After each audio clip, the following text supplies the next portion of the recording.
Vigilance వారోత్సవాలు జరుపుతున్నారు కానీ నేను లోక్సత్తా నుంచి అవన్నీ పనిచేసిన వాడిని చెప్తున్నా. విజిలెన్స్ వారోత్సవాలు నామమాత్రంగా చేసి ఊరుకుంటున్నారు. కనుక అవినీతి అన్నిట్లో ఉంది. కానీ ఇప్పుడు కాళేశ్వరం ప్రాజెక్టు గురించి రెండే. ఒకటేమో ఫిజిబిలిటీ లేదని ఒకటి అంటున్నారు.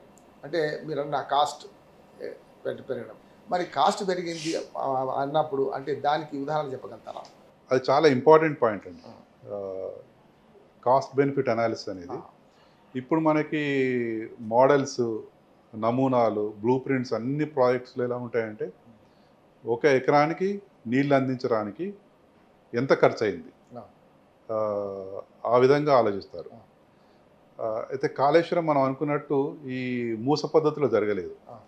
Kaleshwaram project, Kaleshwaram lift irrigation scheme అనేది డైరెక్ట్గా నీళ్ళు వస్తాయి, కెనాల్స్ ద్వారా నీళ్లు అందే అవకాశం ఉంటుంది. ఇండైరెక్ట్గా కూడా నీళ్ళు అందే అవకాశం ఉంటుంది. భూగర్భ జలాలు పెరగడం, చెరువులు నింపడము, కాలువలు నింపడము, మన బావులు నింపడం. అయితే ఈ అంటే నా ఉద్దేశం ఏంటంటే ఇంజనీర్స్ మనము ఎస్టిమేట్ ఇచ్చిన అంటే విమర్శకులు ఆలోచించడం ఏంటంటే ఇన్ని వేల ఎకరాలే పారుతున్నాయి కాబట్టి ఇంత ఇన్వెస్ట్మెంట్, ఇన్ని వేల కోట్ల ఇన్వెస్ట్మెంట్ అయింది కాబట్టి వైబుల్ కాదేమో అనుకుంటున్నారు. కానీ ఇండైరెక్ట్గా ఎన్ని వేల ఎకరాలు పారుతున్నాయి అదొకటి కన్సిడర్ చేయాల్సిన అవసరం ఉంటుంది. ఇది ఒక కొత్త డైమెన్షన్ అండి. ఇరిగేషన్ ఇంజనీర్స్ నిపుణులకు కూడా ఇది ఒక కొత్త డైమెన్షన్లో ఆలోచించాల్సిన అవసరం వచ్చింది మనకి. ఇండైరెక్ట్ బెనిఫిట్స్ ఏంటి, కాస్ట్ బెనిఫిట్ అనాలిసిస్ అనేది ఎప్పుడు మనము లీనియర్గా చూడలేము. మనము ఇన్ని ఎకరాలు, ఇన్ని నీళ్లు, ఇంత ఇన్వెస్ట్మెంట్, ఇన్ని టీఎంసీ నీళ్లు, ఇంత ఇన్వెస్ట్మెంట్. లెక్క ఉంది రాఘవరెడ్డి గారు, ఒక టీఎంసీకి 10,000 ఎకరాలు. అదే మెట్ట ప్రాంతాలు వేస్తే మరి 20,000 ఎకరాలు పడుతుంది. అంతే కదా. ఇప్పుడు మనం ఏమంటారు డిప్రికేషన్ చేసినాం అనుకోండి, దాని నుంచి అంటే మనం పడుతుంది కదా, డబుల్ పారుతుంది. అది మీరు ఒక ఎకరం కూడా పారడానికి పేపర్లు చూపెట్టడానికి ఉండకపోవచ్చు. అవును, చెరువులు నింపారు అనుకోండి, మీరు డైరెక్ట్ పారించట్లేదు కదా, పొలాలకు పోవట్లేదు కదా. కానీ ఆ చెరువులు నింపడం వల్ల నాకు బావుల్లో ఊట పెరిగింది కదా, బోర్ బావుల్లో నీళ్ళు వచ్చినాయి కదా, దాన్ని బట్టి నేను పండించుకుంటున్నాను కదా. ఇప్పుడు దాన్ని బట్టి నేను ఆర్టికల్ అదే రాశాను, ఒక రైతుకి ఒక బోర్ వేయాలంటే ఇవాళ ₹1,00,000 అవుతుంది. అంటే దాదాపు ఒక రైతు గత 3-4 ఏళ్ళుగా ఒక 2-3 లక్షలు సేవ్ చేసినట్టే కదా. ప్రతిసారి కొత్త బోర్ వేస్తే ఒక ₹1,00,000 ఖర్చు అయితే 2 లక్షలు సేవ్ అయినట్టే కదా. అంటే ఈ కాస్ట్ ఎవరు చూస్తారు? ఇది అంటే రైతుకు కాస్ట్ అయితే మీకు ఇబ్బంది లేదు. ఇప్పుడు రైతు కాస్ట్ తగ్గించడం అంటే గవర్నమెంట్ చేసిన కృషే కదా. మరి అది కాస్ట్ బెనిఫిట్ అక్కడ చూసుకోవాలి కదా మనం. ఈ కాస్ట్ బెనిఫిట్ అనాలిసిస్ అనేది కొత్త పంతాలు ఆలోచించాలి. న్యూ పారాడైమ్ అంటారు. సాంప్రదాయ పద్ధతి కాకుండా కొత్త విధానంగా ఆలోచించాలి. అంటే ఇంజనీర్స్ కూడా దే షుడ్ గెట్ ట్రైన్డ్. ఇప్పుడు మనం హిస్టారికల్గా నాగార్జున సాగరు, శ్రీరామ్ సాగర్ ఇట్లాంటి ప్రాజెక్టులో నీళ్ళు ఎంత, ఆయకట్టు ఎంత, ఇలాంటి ఆలోచనలో ఆలోచిస్తున్నాం. వైబిలిటీ అని చూస్తున్నాం. కానీ ఇంతకన్నా వైబిలిటీ ఏందండి? ఒక రూరల్ లైఫ్ని తెలంగాణలో సస్టైన్ చేయగలిగినంత వైబిలిటీ కాళేశ్వరంకి ఉంది. ఆ వైబిలిటీని మీరు ఎలా అకౌంట్ చేస్తున్నారు అంటే వాటికి కొత్త క్వశ్చన్ వేయాల్సిన అవసరం ఏర్పడేది. పౌర సమాజం కూడా మా ఊర్లో భూగర్భ జలాలు పెరగడం వల్ల మాకు క్వాలిటీ ఆఫ్ డ్రింకింగ్ వాటర్ పెరిగింది. Quality of drinking water mission Bhagiratha వల్ల కానీ, లేదా నాకు ఖర్చులు తగ్గినాయి, పెట్టుబడి తగ్గింది. సో దీనివల్ల మా స్టాండర్డ్ ఆఫ్ లివింగ్ పెరిగింది. సో ఈ డైమెన్షన్స్ ఎలా అకౌంట్ చేస్తున్నారు మీరు? మీకు దాన్ని అదనంగా చెప్తాను. 1 కిలోమీటర్ తీసుకుపోయి నీళ్ళు ఎత్తుకొచ్చుకునే శ్రమ తప్పినప్పుడు అది ఇంకో శ్రమకు దారి తీస్తుంది కదా. వాళ్ళకి టైం ఉంటుంది కాబట్టి కాస్ట్ బెనిఫిట్ తీసుకోవాలి. కాస్ట్ బెనిఫిట్ తీసుకోవాల్సింది. మనకి వివిధ గవర్నమెంట్ రిపోర్ట్స్లో కూడా మహిళలు ఎన్ని గంటలు డొమెస్టిక్ వర్క్లో ఇన్వాల్వ్ అవుతున్నారు, ఎంత ఎక్కువ ఇన్వాల్వ్ అవుతే వాళ్ళకి బయట ఎంప్లాయ్మెంట్ ఆపర్చునిటీ అంత తగ్గిపోతుంది. అదొక హ్యూమన్ డెవలప్మెంట్లో ఒక ఇండెక్స్, అది ఒక ఇండిసెస్. సో అలా ఈ మిషన్ భగీరథ వల్ల ఇంటి ముందుకే నీళ్ళు వస్తాయి. వాళ్ళకి ఎంత శ్రమ తప్పినట్టు, ఎన్ని పని గంటలు మిగిలినట్టు. అంటే ఈ కాస్ట్ బెనిఫిట్ అనాలిసిస్ అనేది అంటే సాంప్రదాయిక నమూనా మూస పద్ధతిలో కాకుండా డిఫరెంట్గా ఆలోచించాలి. అది మనం కొత్త మోడల్ని ఇన్వాల్వ్ చేయాలి, ప్రపంచాన్ని పరిచయం చేయాలి. అదొకటి. రెండోది, మన నిర్మాణ వ్యయం పెరిగింది అని అంటున్నారు. మరి గత ప్రాజెక్టుల మీద పెరగలేదా? దీని మీద ఎందుకు వస్తుంది విమర్శ? అన్ని ప్రాజెక్టుల మీద పెరుగుతుంది, ప్రతి ప్రాజెక్ట్ మీద పెరిగింది. మీరు నాగార్జున సారు రికార్డ్స్ చేయండి. 478 కోట్లతో మొదలుపెట్టింది. మొదలుపెట్టారు. మొదటి దశ పూర్తయింది. నెహ్రూ గారి మొత్తం కాలంలో. పూర్తయ్యేసరికి ఎన్ని కోట్లు అయింది? మరి అది ఒకటో రెండో దేశం. ఇప్పటికి శ్రీరామ్ సాగర్ మూడో దేశం పూర్తే కాదు ఇప్పటికి. పూర్తే కాలేదు. అదే కదా? అదొకటి. ఆ. కాస్ట్ ఎస్కలేషన్ అనేది వాళ్ళు దే హ్యావ్ అంటే వాళ్ళ డిఫరెంట్ డైమెన్షన్స్ ఉంటాయి. వాళ్ళు అంత ఈజీగా అప్రూవల్స్ కూడా రావు. ఆ, ఇది కాళేశ్వరం లిఫ్ట్ ఇరిగేషన్ స్కీమ్ కూడా వివిధ బ్యాంకులు ఫండ్ చేసినాయి, ఆ. ఫైనాన్స్ చేసినాయి. ఆ. వాళ్ళు కూడా అంత అడ్డగోలు కాస్ట్ ఎస్కలేషన్కి ఒప్పుకుంటారు అనుకోని. ఇంకా మరి రిటర్న్స్ రావాలి కదా మళ్ళీ. వాళ్ళు రిటర్న్ అంటే చాలా స్ట్రిక్ట్గా చూస్తారు వాళ్ళు. అది ఇంకా ఇంటర్నేషనల్ గ్లోబల్ లెవెల్ బాడీస్ ఉంటాయి వాళ్ళకి, వాళ్ళ ప్రోటోకాల్స్ వాళ్ళకు ఉంటాయి. అంత ఈజీగా ఎస్కలేట్ చేయడానికి అవకాశం ఉండదు అది. ఇంకొకటి ఏంటంటే ఇదే ప్రాజెక్టుని ఇమాజిన్ అనుకుందాం, ఒక 15 ఏళ్ల పాటు పొడిగించినట్టు.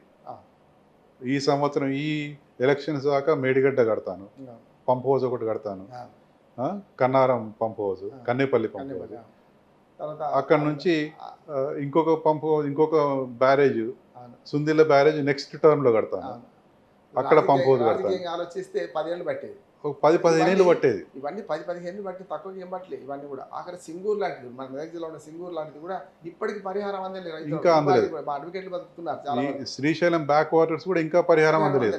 అంటే ఆ కాస్ట్ ఎస్కలేషన్ ఎంత అయ్యేది ఒకవేళ ఆలోచిస్తే. అంటే మీరు చెప్పిన ఉదాహరణ నాకు ఇంకోటి వస్తుంది. ఒకవేళ తమ్మిడిహట్టి దగ్గర కడితే 2 అవరోధాలు ఉండే, ఒకటి మహారాష్ట్ర ఒప్పుకోలేదు కదా, 152 మీటర్ల కంటే 145 మీటర్లకి ఒప్పుకుంటాను. 7 మీటర్లు తగ్గించడం వల్ల ఏమైంది, నీటి లభ్యత తక్కువైంది. రెండోది చాపాలు మనకు అభయారణ్యం, మనకు మన వైల్డ్ లైఫ్ అదొకటి. మీరు అన్నిటి అక్కడ కనుక నీటి లభ్యత కూడా తక్కువ, దాదాపు 30 ఏళ్ళు పట్టారు కదా ఇవన్నీ అనుమతులు రావడానికి. నీటిలో తక్కువయ్యేది. ఇప్పుడు పర్యావరణ అనుమతులు చాలా ఇబ్బందులు పాలవుతున్నాయి. నేషనల్ గ్రీన్ ట్రిబ్యునల్స్ కానీ అవి కానీ చాలా స్ట్రిక్ట్ ఇంటర్నేషనల్ లాస్ ఉన్నాయి. సో దీనివల్ల ఒక జనరేషన్ అయితే లాస్ అయ్యేది కదా. అంటే కాస్ట్ ఎస్కలేషను అంటున్నారు, కానీ కట్టకపోయినందువల్ల తర్వాత కడితే ఒక 15 ఏళ్ల పాటు కడితే ఎంత కాస్ట్ ఎస్కలేట్ అయ్యేది. ఇప్పుడు 10 అయ్యేది. ఇప్పుడు 100 రూపాయల్లో చేయగలిగే పని 10 ఏళ్ళ తర్వాత 1000 రూపాయలు అయ్యేది. అంటే అవన్నీ ఆలోచించాలి మనం. అంటే ఇప్పుడే ఫలితాలు రావడం వల్ల ఇది ఒక మనకు కాస్ట్ బెనిఫిట్ అంతే కదా. ఒకటేమో నష్టం, అంటే కాస్ట్ ఎక్స్లెక్ట్ జరిగేది.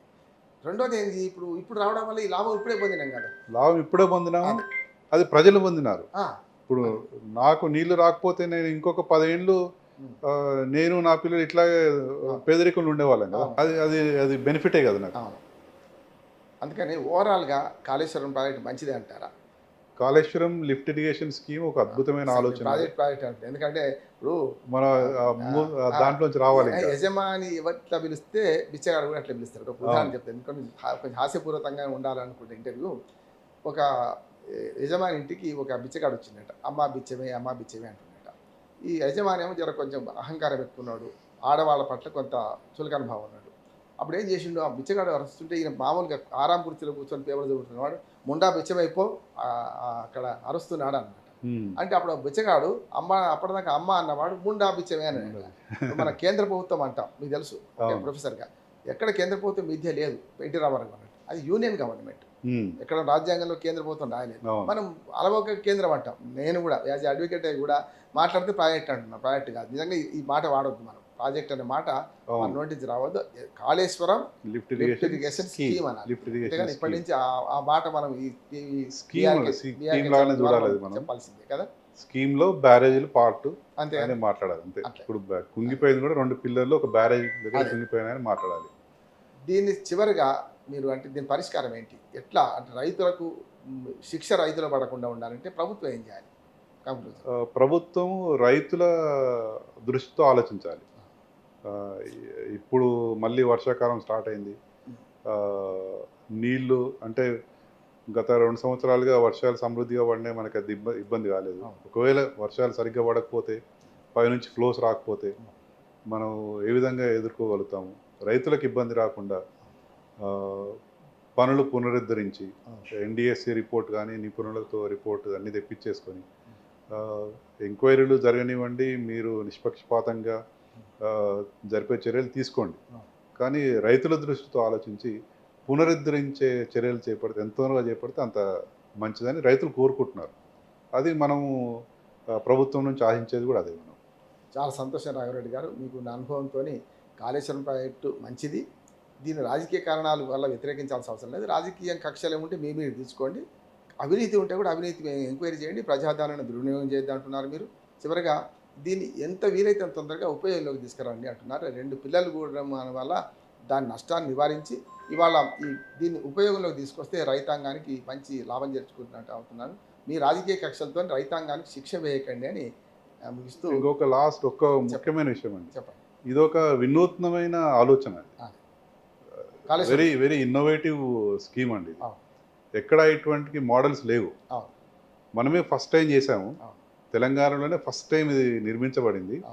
దీంట్లో 98% మనం చాలా చక్కగా నిర్మించుకున్నాం. దీన్ని ఒక 2% పొరపాట్లు అయినాయి.